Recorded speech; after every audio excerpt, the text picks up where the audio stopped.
C'était triste, n'est-ce pas? C'était plutôt consternant et même assez sale et assez sordide. Tout ce que nous avons vu jusqu'ici dans cette longue étude que nous faisons de la genèse du conflit sanglant de 1914. Alors aujourd'hui, pour changer de climat, je voudrais que nous respirions un peu d'air pur en la compagnie de quelqu'un dont la seule présence nous rend l'estime pour la race humaine. Je veux dire Jean Jaurès. D'où est-ce qu'il sortait, ce Jaurès? Un garçon qui était né en 59, donc 11 ans avant le conflit de 1870.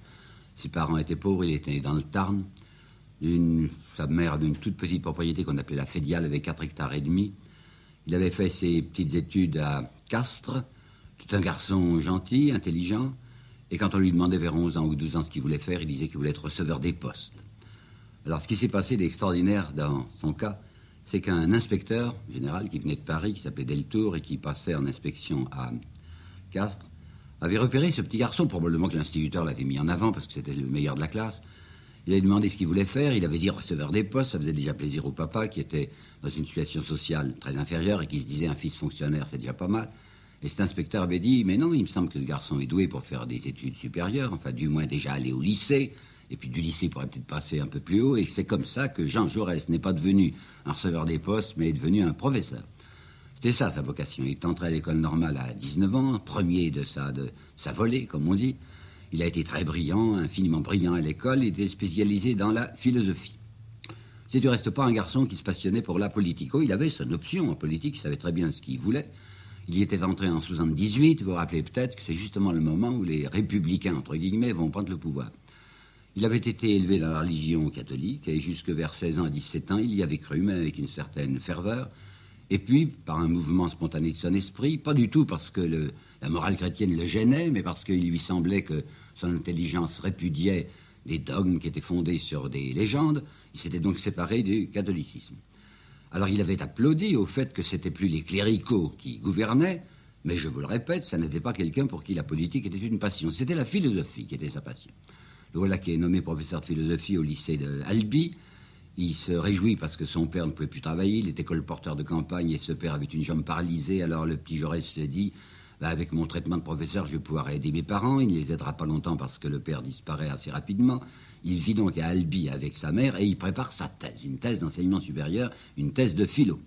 Nous sommes arrivés à l'année 84, 85, et voilà que pendant qu'il est professeur à Albi et qu'il donne même des cours maintenant à l'université de Toulouse, les républicains du coin viennent lui dire, est-ce que vous ne donneriez pas votre nom, puis c'était un scrutin de liste, à la liste des républicains qui vont se présenter aux élections de 85.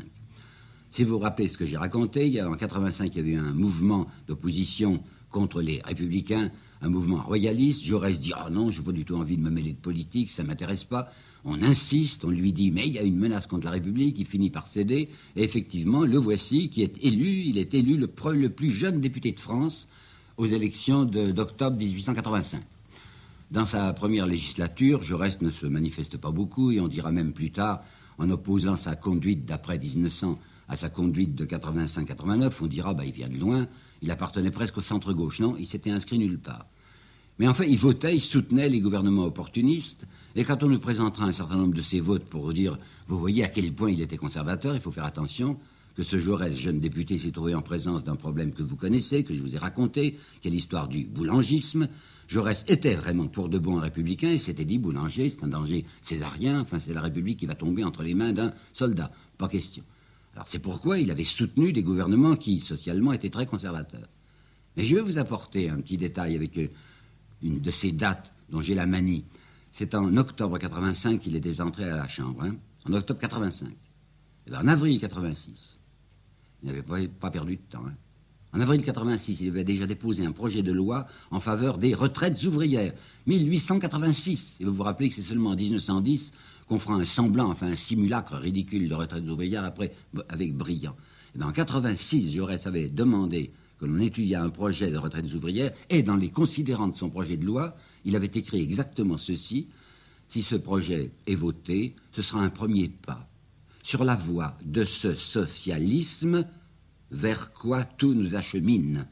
Alors il ne faut pas nous raconter de blagues en disant que Jaurès est devenu tardivement socialiste. Dès 86, il avait donc 27 ans, il avait déjà décidé dans sa pensée que c'était le socialisme qui était la vérité.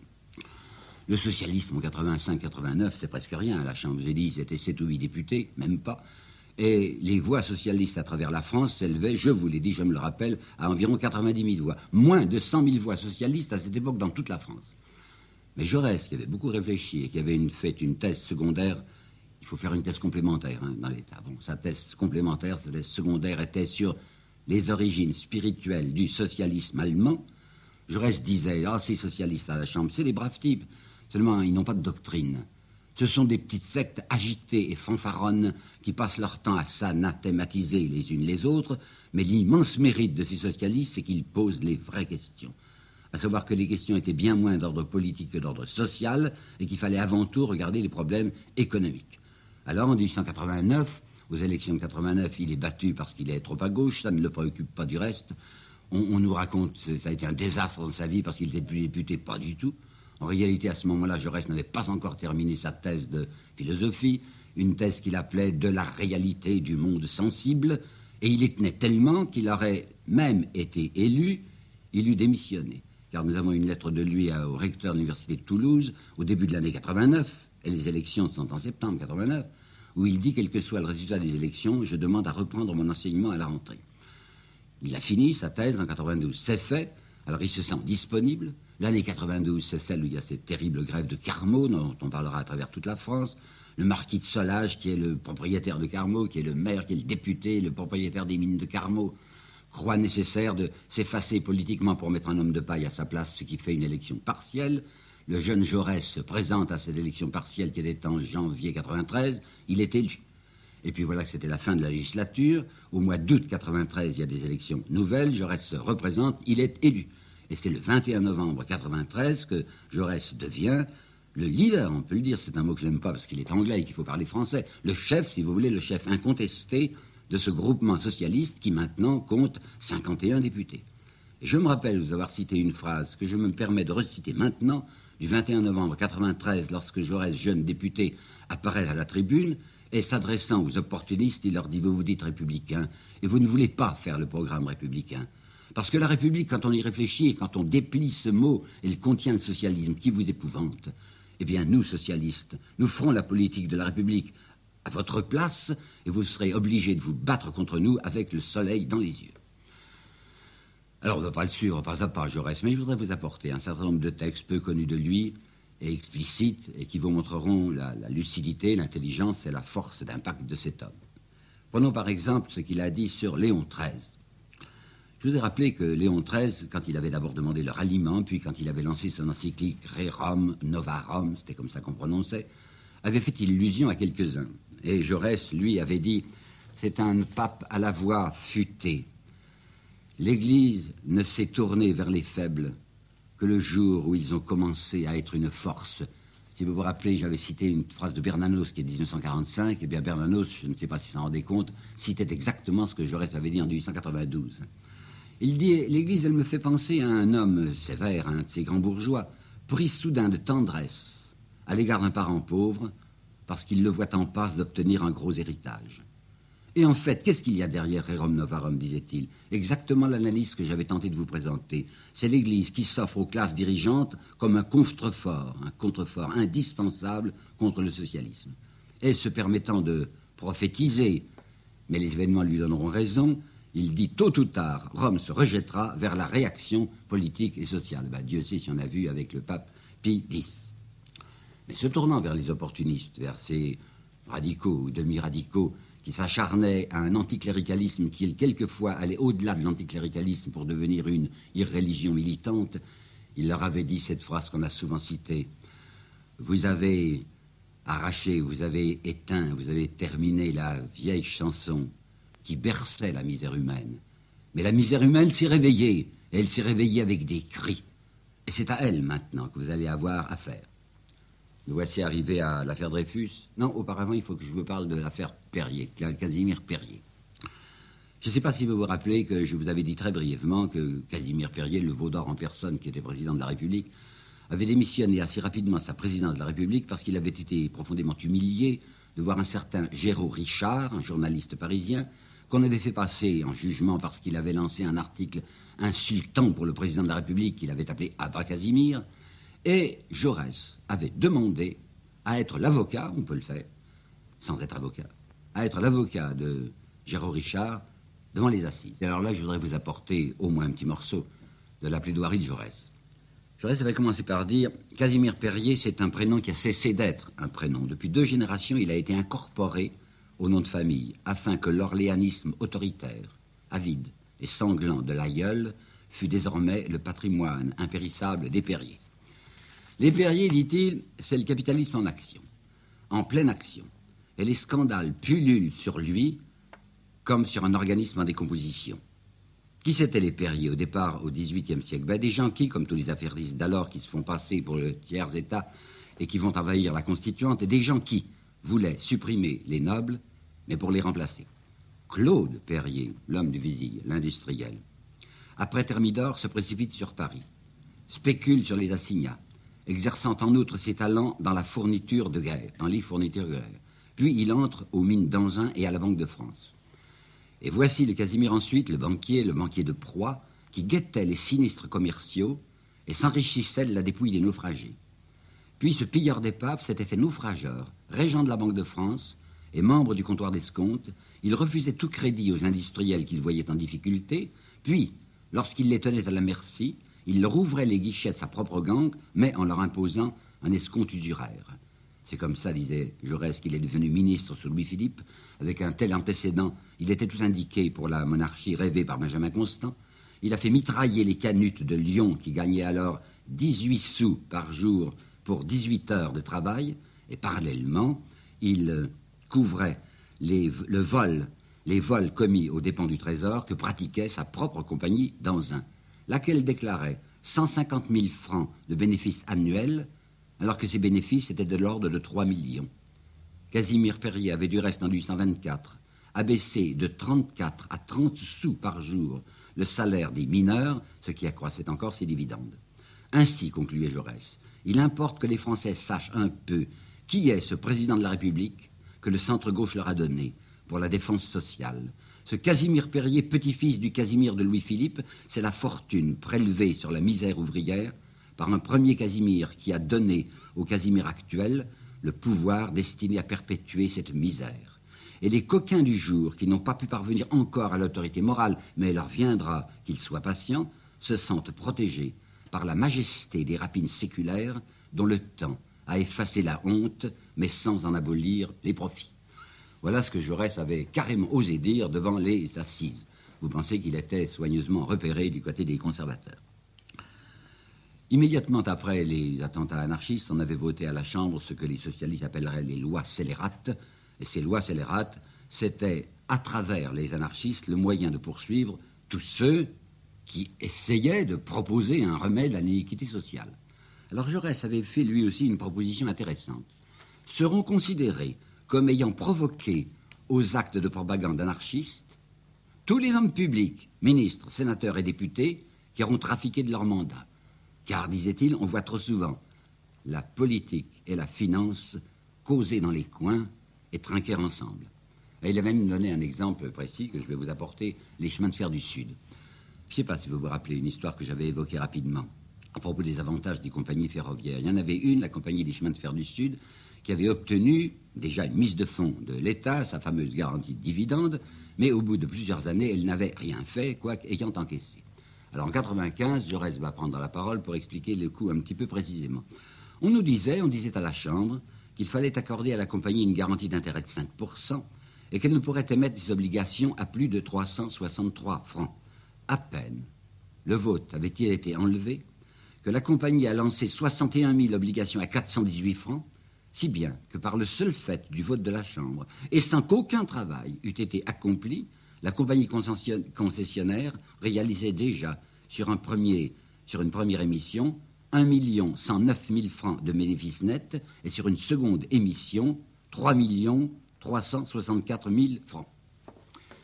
Nous voilà arrivés maintenant à l'affaire Dreyfus. Et là, je voudrais vous apporter une petite analyse de Jaurès, bref, ne vous inquiétez pas, mais que je trouve très pertinente sur le rôle de l'armée.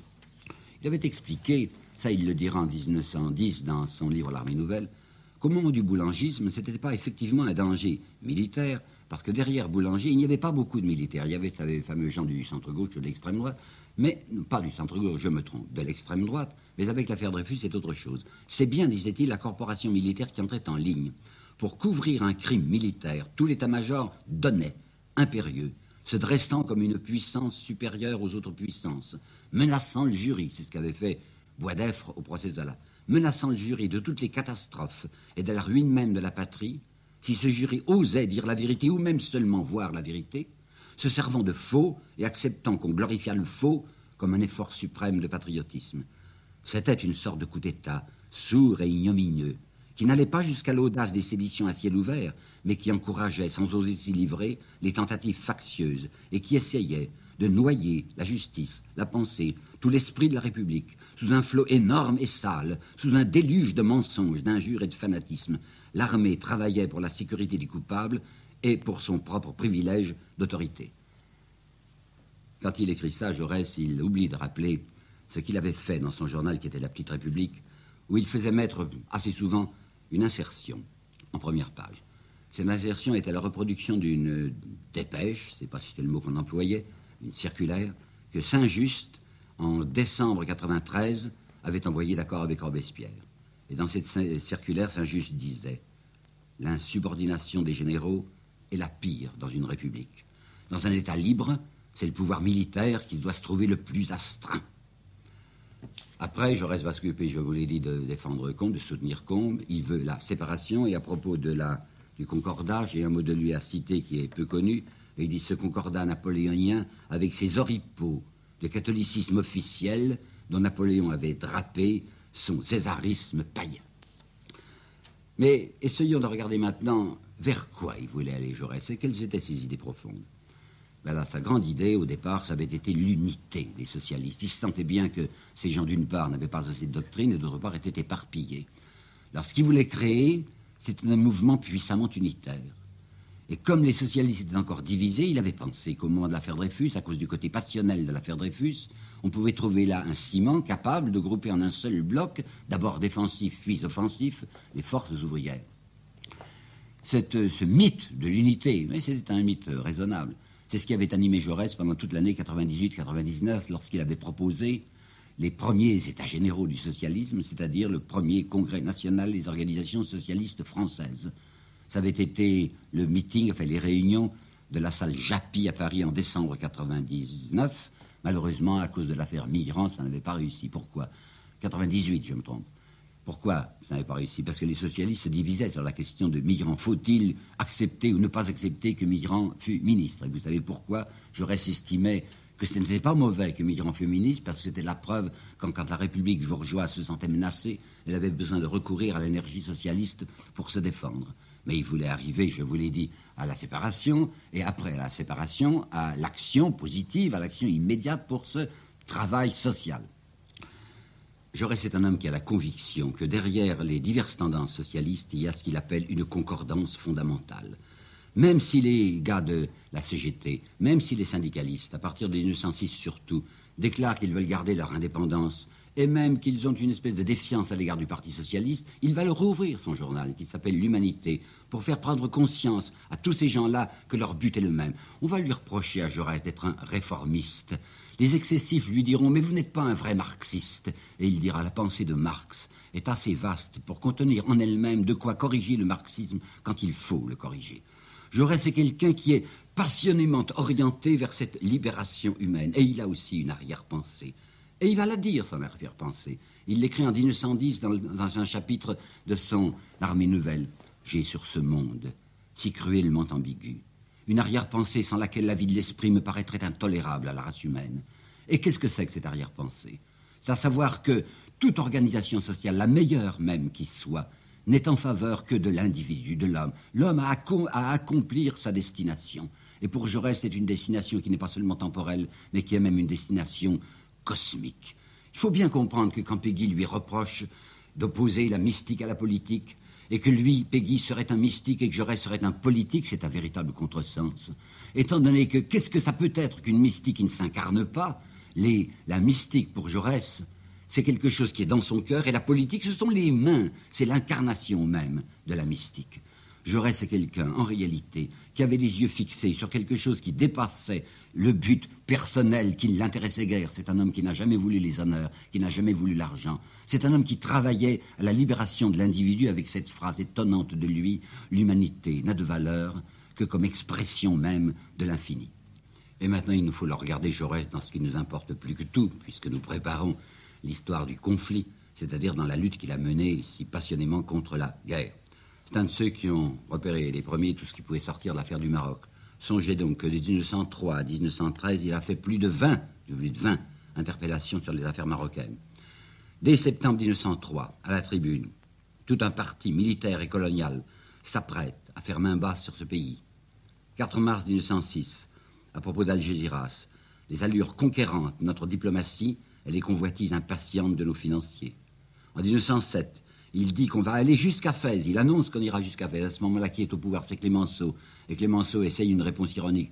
Allez à Fès, il n'en est pas question. Pourquoi pas à la Mecque, disait Clémenceau. Eh bien si, les troupes françaises iront à Fès.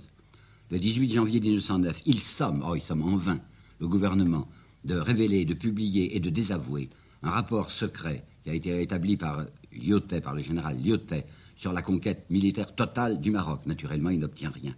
Le 27 avril 1911, le sultan est renversé. Il y a un appel à nos troupes. Machiavélique scélératesse, dit-il.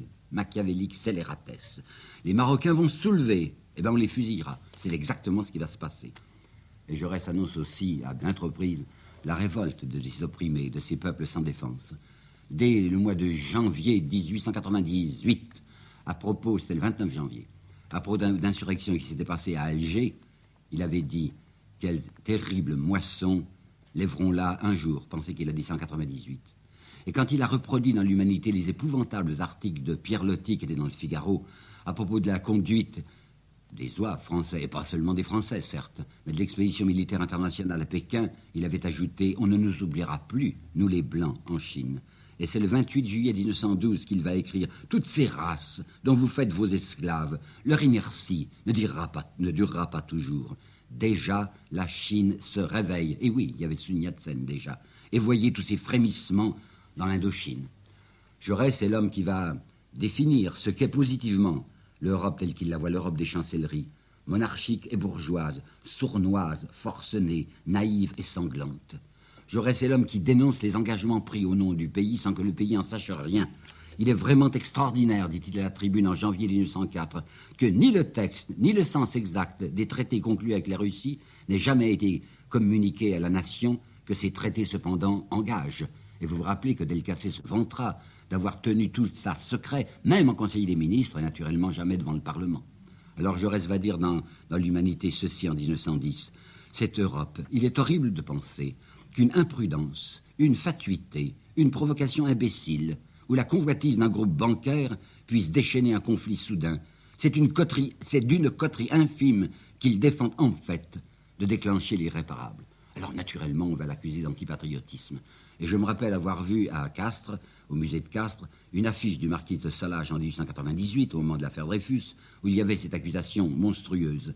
Jaurès défend le traître Dreyfus afin de, vous entendez bien, il y avait ça dans l'affiche, afin de mieux préparer l'invasion allemande sur notre territoire.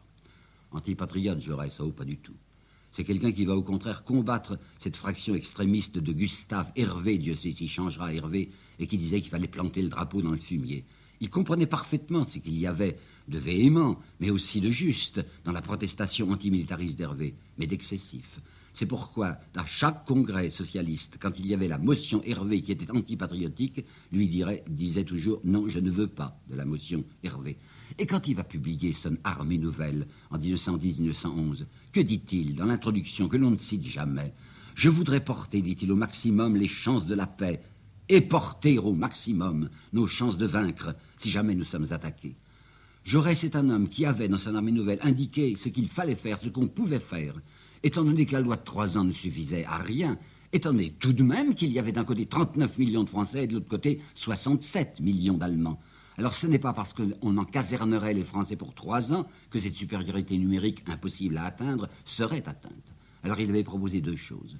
Il avait proposé Jaurès que d'une part, toute la frontière française soit couverte de fortifications jusqu'à Dunkerque et pas seulement sur les Vosges. Or, ces fortifications ne sont même pas faites en 1940.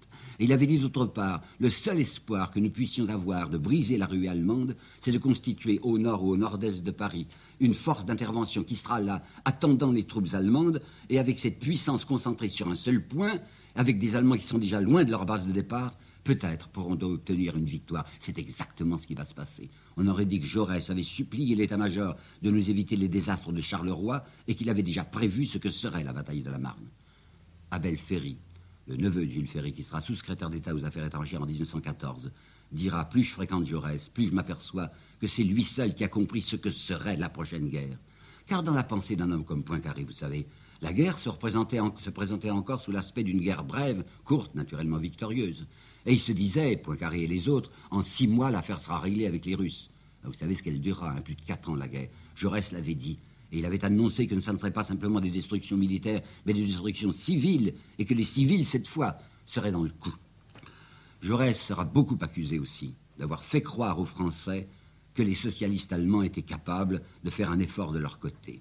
Même un de ses amis, qui s'appelle Handler, va le trahir, et va faire à la Sorbonne plusieurs cours avec des publications diverses, en disant c'est une infamie, c'est une ignominie de nous faire croire au pacifisme des socialistes allemands. Mais si les socialistes allemands étaient divisés comme les socialistes français, il y avait même des pangermanistes parmi eux, mais l'énorme majorité étaient des gens qui se faisaient craindre de Guillaume II. Écoutez cette phrase de Guillaume II à propos des socialistes allemands. Il disait c'est une bande de traîtres qui ne mérite même pas le nom d'Allemands. Le socialisme, c'est un parti qui doit être extirpé jusqu'à la dernière touffe.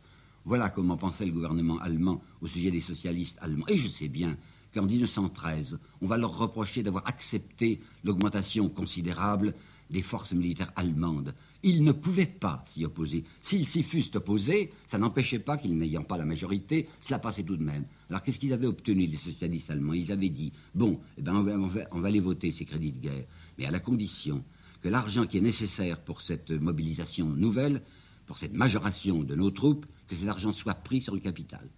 Et le gouvernement allemand avait accepté d'imposer d'1 milliard le capital allemand, alors qu'en France, au moment où Louis Barthou demandera cela, Louis de 3 ans, et ayant annoncé lui aussi à la demande des socialistes qu'on allait prendre l'argent comme on dit où il est, qu'est-ce qu'il fera Barthou? En réalité, il ouvrira un nouvel emprunt, un emprunt d'1,5 milliard, qui sera un bénéfice total pour les affairistes, puisque d'une part, les banques y trouveront leur courtage, et que d'autre part, la sidérurgie s'emplira de nouveau les poches. Vous n'imaginez pas la violence des haines qui pouvaient se déchaîner contre Jaurès. Parce que Jaurès disait exactement les choses qu'il ne faut pas dire. Parce qu'il avait dit il y a 2 sortes de violence. Il y a une violence ouverte, quand les grévistes n'en peuvent plus, mais il y a une violence sournoise, la violence patronale. Ils se réunissent tranquillement, conseil d'administration, on ne sait pas ce qu'ils font, il n'y a aucun bruit. Mais de ce conseil d'administration sort une décision qui affame la classe ouvrière. C'est de la violence, ça aussi, disait-il. Jaurès avait osé dire à la tribune de la Chambre que sur les 176 milliards qui représentaient la fortune nationale, 105, sur 176, 105 milliards étaient entre les mains de moins d'1% de la population française. Jaurès avait osé dire également ceci, regardez un peu les tables de mortalité, vous allez voir s'il n'y a pas de classe. Les radicaux disaient, nous ne connaissons que des Français à part entière, nous ne connaissons pas de classe. Alors Jaurès avait lu les tables de mortalité entre 1900 et 1910 et il avait montré que dans le 8e arrondissement, qui est un arrondissement bourgeois, la mortalité infantile était de 33 sur 1000. Et il avait montré que dans le 4e arrondissement, qui est un arrondissement mixte, bourgeois et prolétaire, cette mortalité infantile était de 154, et que dans le 20e arrondissement, alors que la population du 20e n'était même pas le double de la population des 2 autres, la mortalité infantile était chaque année de 544 sur 1000. On va voir des gens, comme l'Écho de Paris, qui vont dire que si Jaurès parle de la grève générale, en réalité, Jaurès voulait une grève générale simultanée, bien sûr, entre l'Allemagne et la France, mais mensongèrement, les journaux de droite disaient « Jaurès veut qu'en cas de mobilisation, les mains de la France fussent liées par les ouvriers afin de faciliter l'invasion allemande. » On va voir un monsieur Maurice de Valef qui va écrire le 17 juillet 1914 qu'en cas de mobilisation, ce qu'il faut faire, c'est immédiatement envoyer auprès de Jaurès un caporal et 4 hommes afin de lui administrer, dit-il, à bout portant, dans la cervelle, le plomb qui lui manque. Bien, c'est exactement ce qui va se produire. Vous savez que Raoul Villain lui tirera un coup de revolver en pleine tête le 31 juillet. Et je voudrais finir par un mot de quelqu'un qui n'était pas, certes, son ami politique, qui était Barrès, mais qui dit, Barrès, dans ses cahiers, oui, en vérité, c'était un être noble, c'était un homme au fond de qui, au centre de qui, je voyais briller, je voyais frémir, disait-il, je voyais vibrer ce feu sacré, ce feu pur d'un homme qui ne combat que pour le bien.